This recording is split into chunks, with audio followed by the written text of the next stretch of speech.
So we're here to talk about Illuminate, which is IDS's new lighting section, which will be launched at the show in September. We're going to present a curated section of leading lighting brands, and the section will be curated by Sebastien from ThinkL. So Sebastien, we've just been in Milan at Design Week and seeing Euroluce, where lots of brands launch their new products. What trends did you see? What really excited you? Well, I think it's always exciting to go to Euroluce. We see what's coming in a few years ahead. I think there were a couple of trends that I've seen. There's a lot of brands that are revisiting the mid-century traditional type of luminaires with a lot of like timeless material like glass, brass, bronze. There's also a big trend of like integrating the miniature LED source in like new decorative luminaires. But I think the one that was quite surprising for me is the exploration of lighting and wellness, even in the decorative lighting industry. Like that's something that we've seen a few years coming along in architectural lighting for like office space and workspace. But it's interesting and kind of very exciting to see that coming into the decorative world.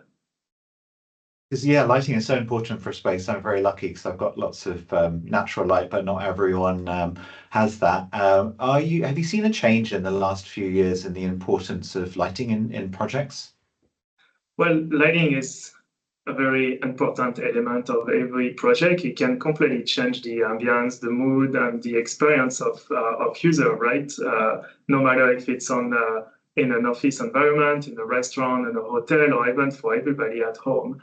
I think there's more and more awareness about how lighting can be important and affecting our behavior, both professionally and personally. There's definitely more attention that's given to lighting.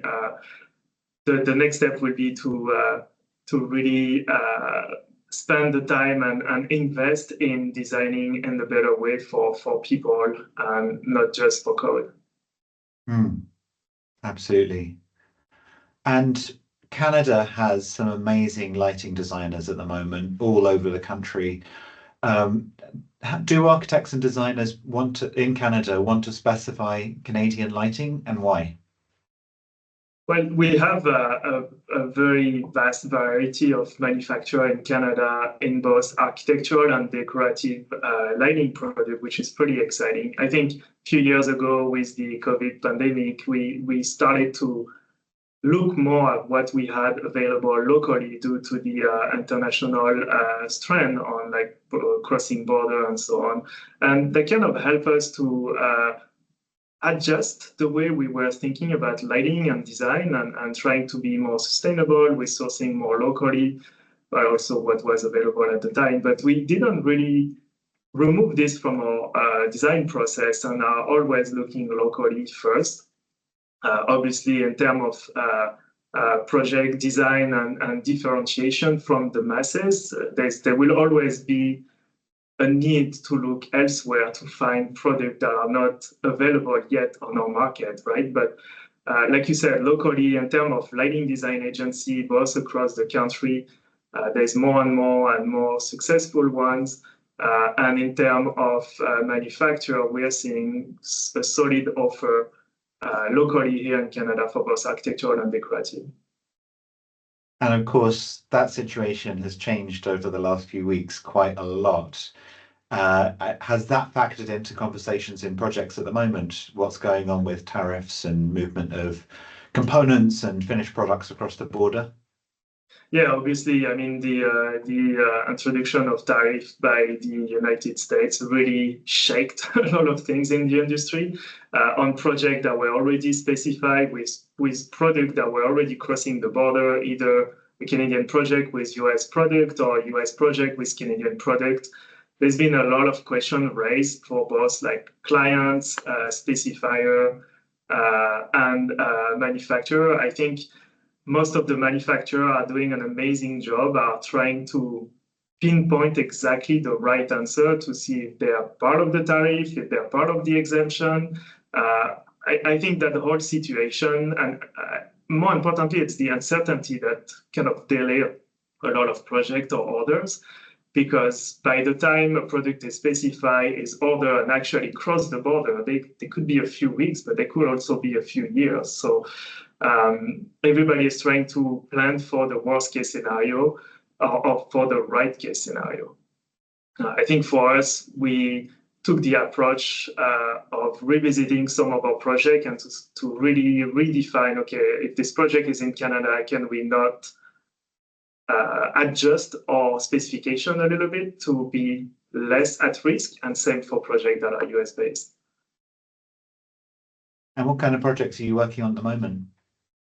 So our studio works on a big variety of projects, from like high-end residential, hospitality, such as restaurant, hotel, transportation project, office building, and multi-residential development. So at the moment, we have projects in every single category going on.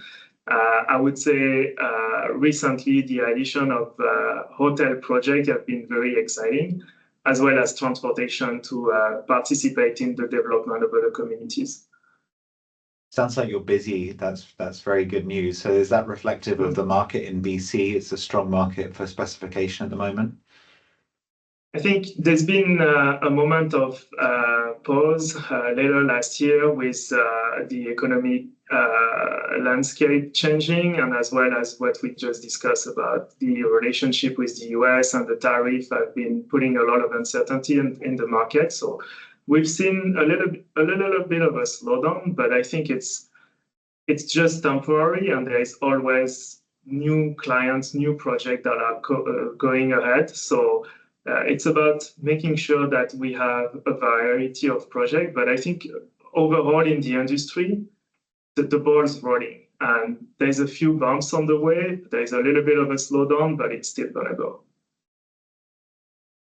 I think that's similar to what I'm hearing from other parts of the country as well.